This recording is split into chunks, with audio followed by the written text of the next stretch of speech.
The New York Islanders win a thrilling 2-1 victory over the Utah Hockey Club tonight in what was an absolute crucial win for the Islanders, and to do it in such thrilling and exciting fashion, scoring with a minute and 25 seconds left in the game.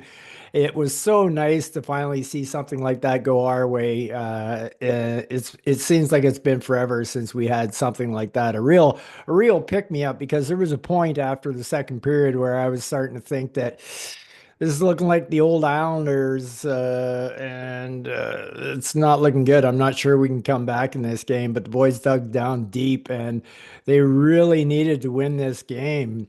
Uh, I do want to give a disclaimer to this podcast. I had streaming issues this evening, so I actually did not see the first period at all. I didn't see 1 second of the first period. So, with what I have to say about the game, keep that in mind so that maybe you saw something in the first that I'm just not aware of, other than knowing that I think the Islanders probably had a pretty good period as they outshot Utah 14-5. So I think I missed a good period there for sure.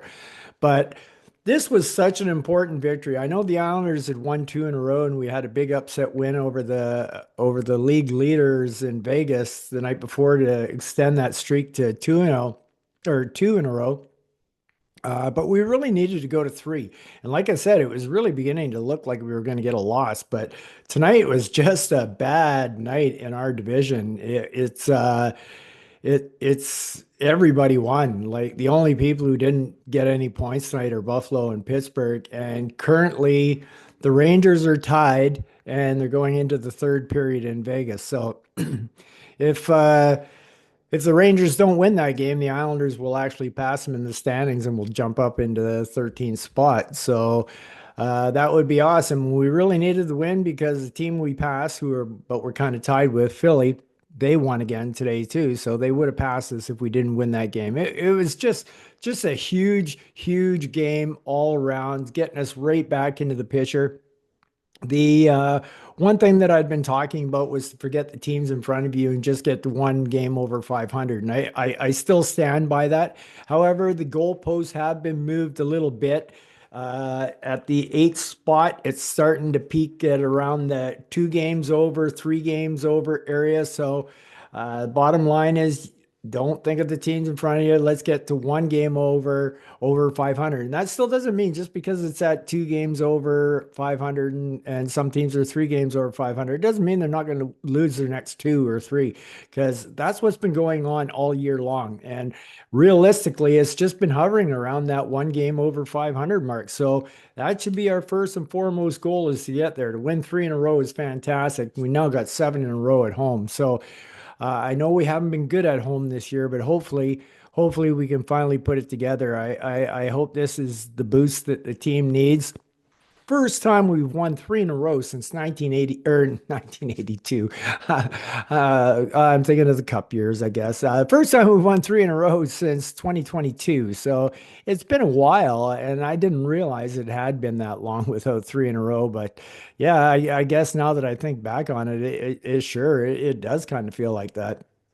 All right. So that pretty much takes care of the outside business, where we sit in the standings and what happened and all went down tonight. So let's talk about the game. As I said, as a disclaimer, I did not watch the first period. However, I have to assume that the Islanders played well. They outshot Utah 14-5. I heard Butch and Brendan talking about the first period a bit, and they seemed to. And I did see the intermission, like I saw the breakdown and whatnot. So it looked like it was a really good period for the Islanders, but in typical Islander fashion, we come out with no goals. So there's just no finish there. And I thought to myself, well, I finally got tuned in. I said, all right, well, I'm prepared for the second period. I'm ready for it. It's nothing, nothing. We outshot them. That means that we came to play again tonight. Which is so awesome. And just a little over a minute into the Just a little over into the second period. Utah scores and they go up 1-0. And I'm like, oh yeah, great. So I finally get to see the game, and it only takes about a minute and a half for the Islanders to be behind from the time that I start watching. I almost thought of turning it off to give the Islanders good luck, but I thought, it's early. Let's go. And the second period was really non-eventful for the Islanders. We just didn't have much possession time down in Utah's end. Utah outshot us that period 10-5. And I almost think that the shots are kind of flattering because I thought Utah definitely carried the play and was definitely in our end a whole lot more than we were in their end. So from what I saw, they were deserving of the 1-0 lead after two periods of play. And like I said, I didn't see the first period, so maybe they didn't deserve to be up 1-0. But from the period I saw, they deserved to be up 1-0. So I'm thinking to myself, here comes the third period, and these guys have to know what the scores are around the NHL. And they're not stupid. We hockey players, we keep track of everything. Our own personal stats are we know exactly where our team is in the standings. Any player being interviewed who says they don't really watch it is just giving you a big load of horse shit because that's basically what it is. I don't know a hockey player who didn't uh, uh, know that stuff in detail. So the boys knew what they were up against in the third period. So I was thinking to myself, let's see what these guys are made of. And sure enough, they came out really good. But we had a few scoring opportunities, and we had no, but we just couldn't finish. Once again, I'm going, oh no, not another one of these games where a guy like Ingram shuts us out. We have terrible time against that goaltender. I don't know why, but I was very surprised to hear that he had six shutouts last year. But he is a fairly good goaltender, and he was playing solid against us. And I thought, oh, the no finish is gonna jump up and bite us right in the butt. But then all of a sudden, lo and behold, what my eyes witnessed on Brock Nelson's 12th goal of the year was just a thing of beauty.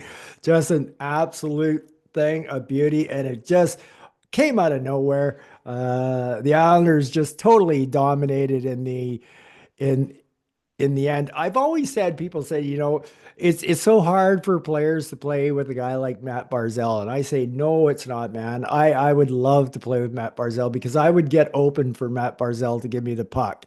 And to watch what Brock Nelson did on that play to get open. He did two full laps around the arena and not much of it with the puck on his stick, all just to get open for a split second that happened at the perfect time where Barzell made just a fantastic little spinorama like he does, and Anders in a really good shooting spot. The goaltender completely bites on it and he passes it over to Brock, and Brock is wide open with the entire net to just one time it into the net. It was a thing of beauty. When that puck went in the net, I had a good feeling about the Islanders. I said that this is going to be our game. I can feel it. I don't know if it's going to be a shootout or OT or whatnot, but I can just feel like this is going to be our game because we came out in the third period like we were supposed to come out in the third period, and we were taking it to them. And to get back in this game with everybody winning, even to just get a point tonight would have been crucial for the Islanders. Crucial just to get that 1 point alone to stay into it. We can't afford to give up any points, but when there's one so close for the taking, you got to grab it. You got to grab it when you can.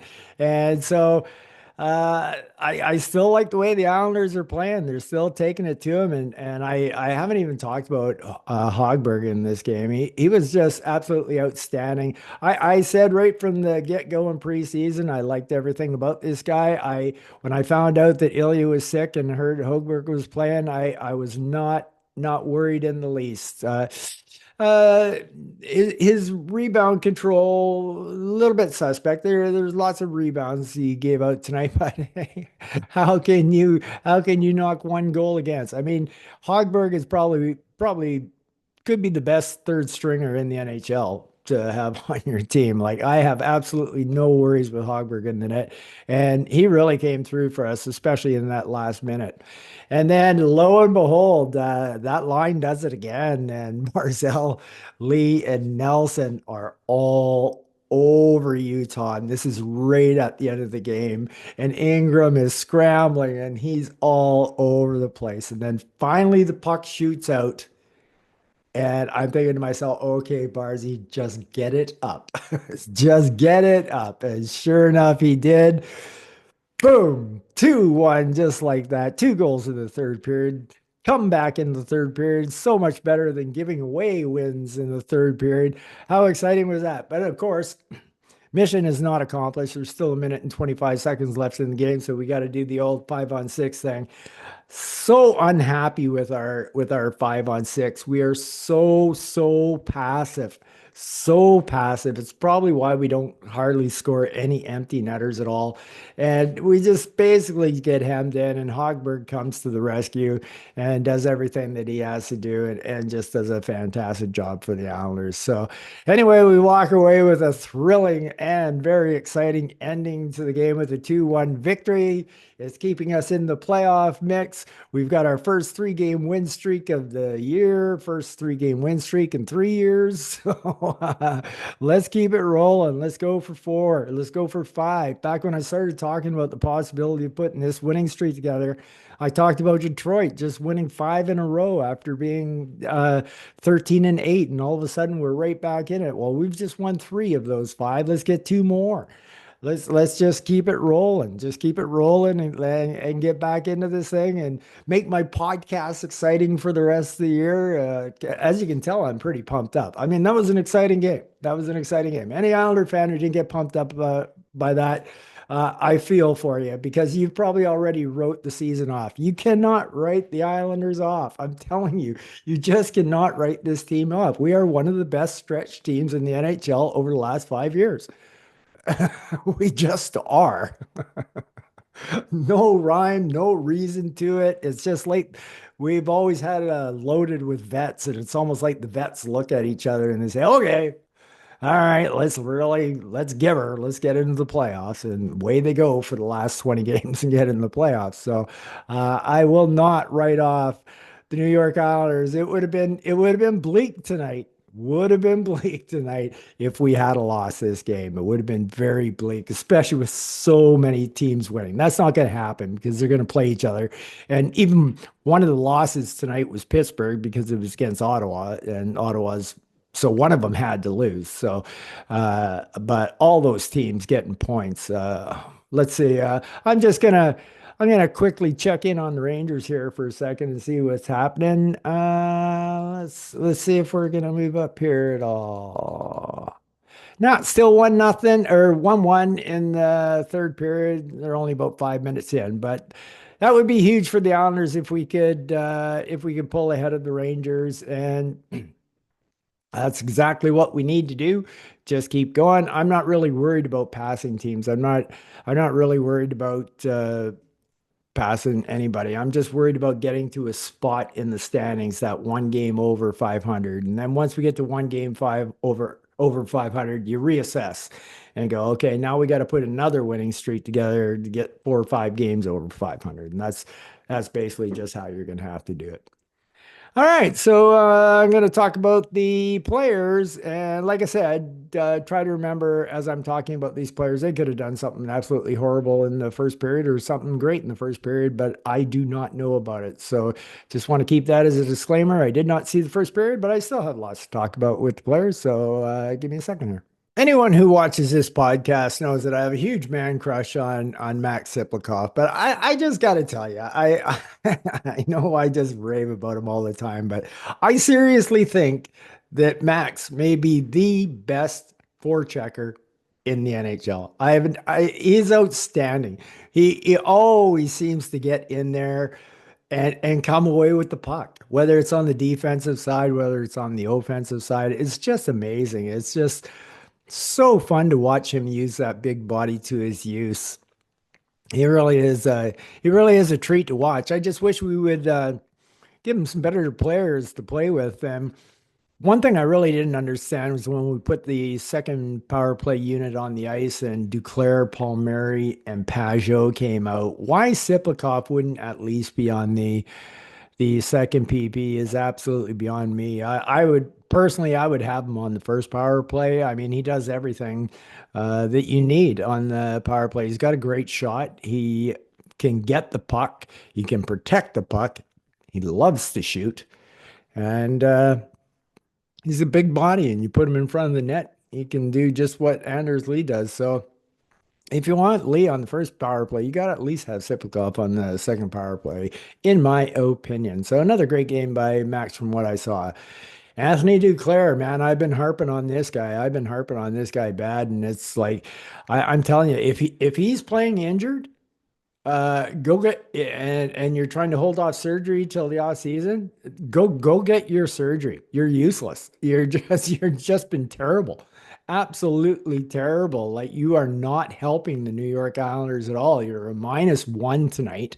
And there was one giveaway that I saw him give tonight that was just atrocious in our own end. And we ended up getting hemmed in our own end for about 40 seconds because of it. It was one of the most laziest plays I've ever seen.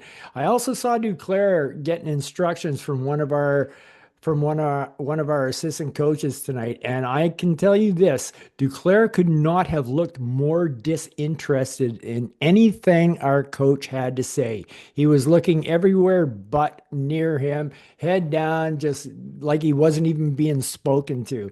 I'm not sold on Anthony Duclair yet. This guy's going to have to win me over, that's for sure. But from what I see so far, no bueno. Not liking what I see, that's for sure. Matty Barzal is back for sure, 100% back and healthy. He is flying around like the Matty Barzal of old. And so nice to see him come through with some finish at the end of the game there. I don't know if anybody saw how he ended the second period.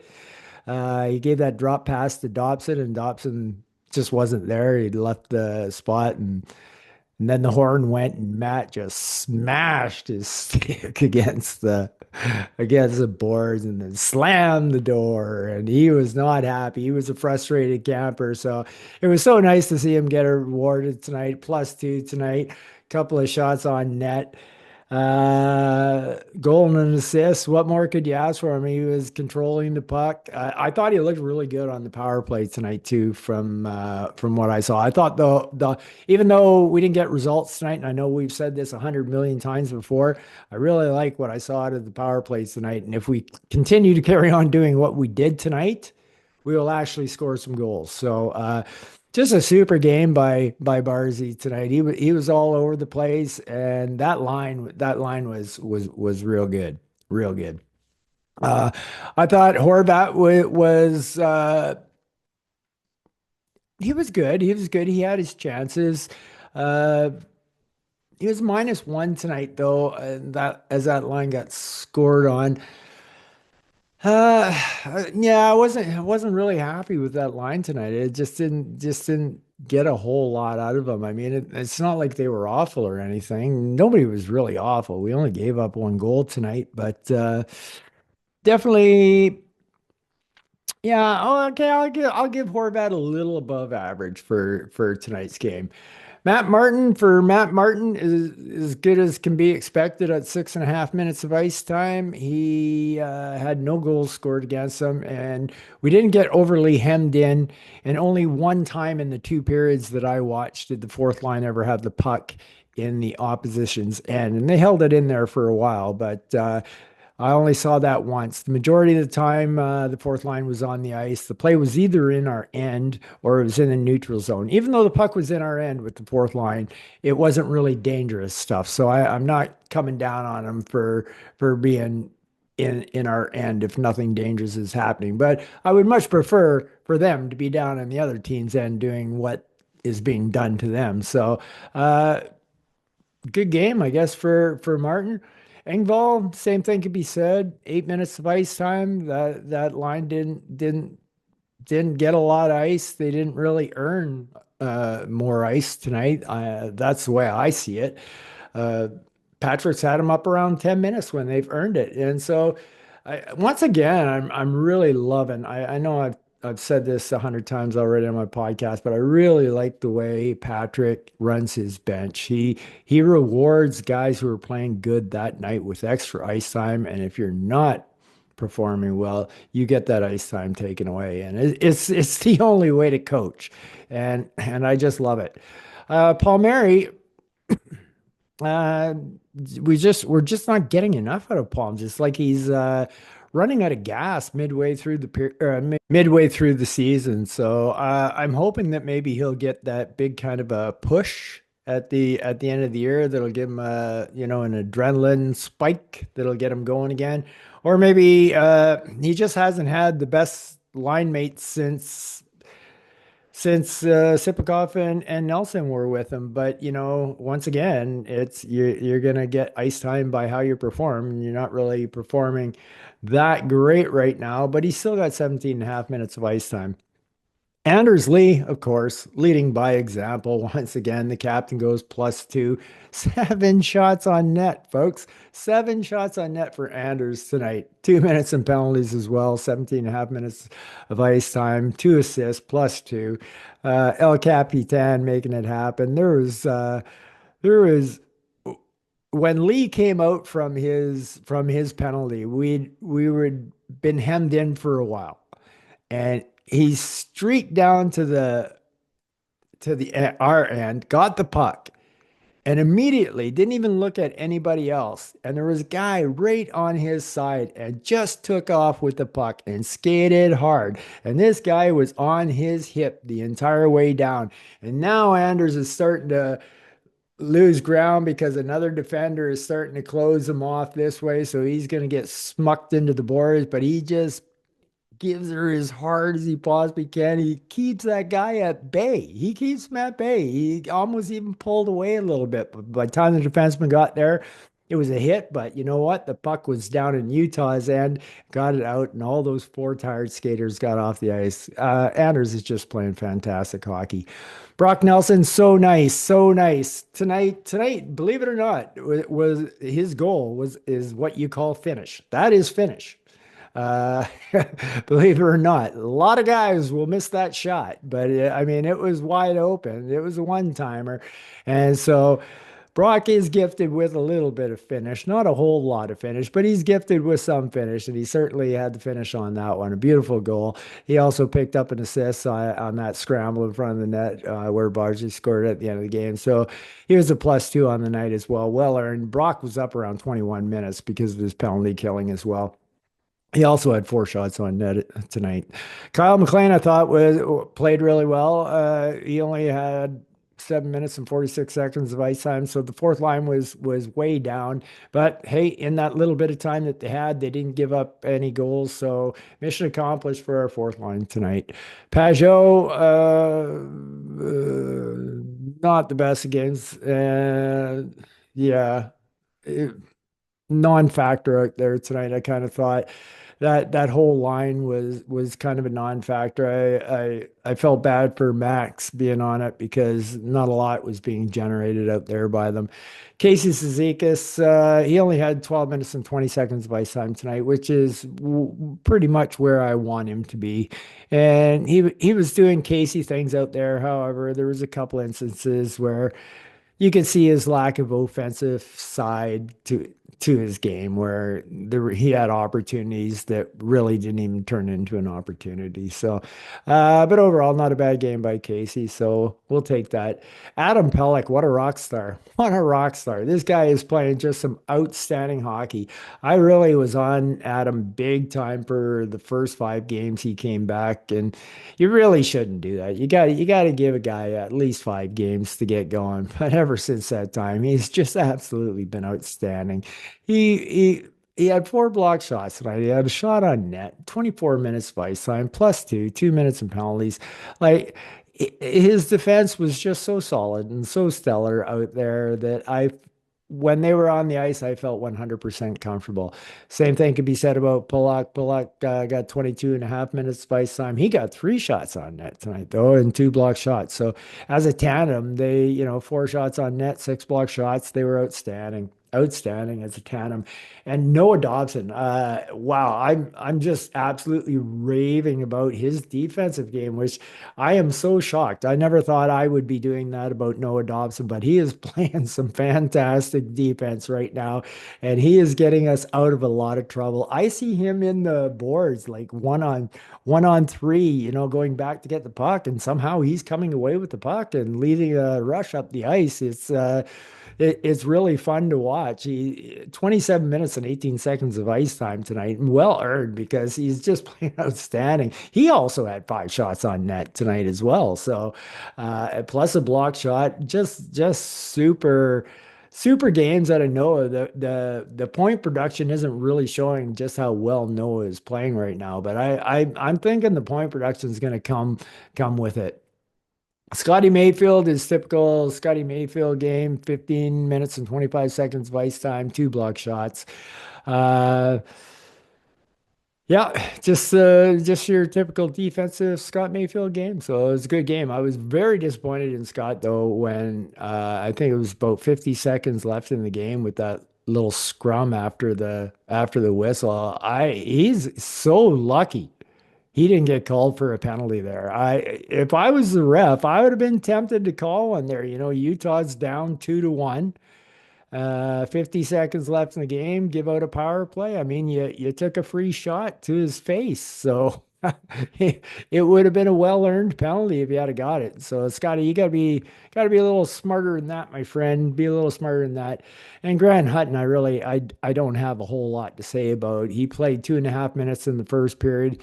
He ended up with 5 minutes and 7 seconds of ice time. So I basically only seen him play for 2.5 minutes tonight, and I heard his name called once, didn't see him do anything bad, had 1 block shot. So good job for keeping the bench warm, I guess. So, but in the 5 minutes, he didn't hurt us. So when you're trying to stay in the NHL and trying to break in, that's the kind of thing that you got to do.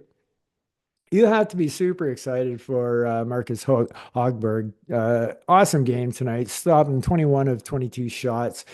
955 save percentage, pulls out a big win for the Islanders, and it is a big win for us. I've already talked about that in depth, just how important this game was for us. And we've always been really lucky having Varley as our backup so that if our hot goalie and Ilya goes down, we're still okay. We got Varley, but we're still okay with Hogberg. I really believe that. I remember Hogberg playing for Ottawa. I seen him play a lot of games for the Senators, and he was outstanding. He was just on a really crappy Ottawa Senator team, but he as a goaltender was great. And he went on about a 21 or 22 game streak of just some of the most unbelievable goaltending I've seen, and they were still losing. So I couldn't be happier to have Marcus in the fold. So I talked about it tonight, guys, how just important tonight's win really was. I know I've said that for the last three, but they when we put ourselves in a position that we're in, that's pretty much what happens. And it's almost like every game's a game seven kind of deal thing. So but yeah, we need things are going to even out. A lot of those teams aren't going to keep winning, and some are going to drop down. We just got to take care of our own business. Let's get back to one game over 500. Anyway, what a fantastic way to spend a Saturday night with an Islander victory. So I hope all you guys and girls have a great night and peace out.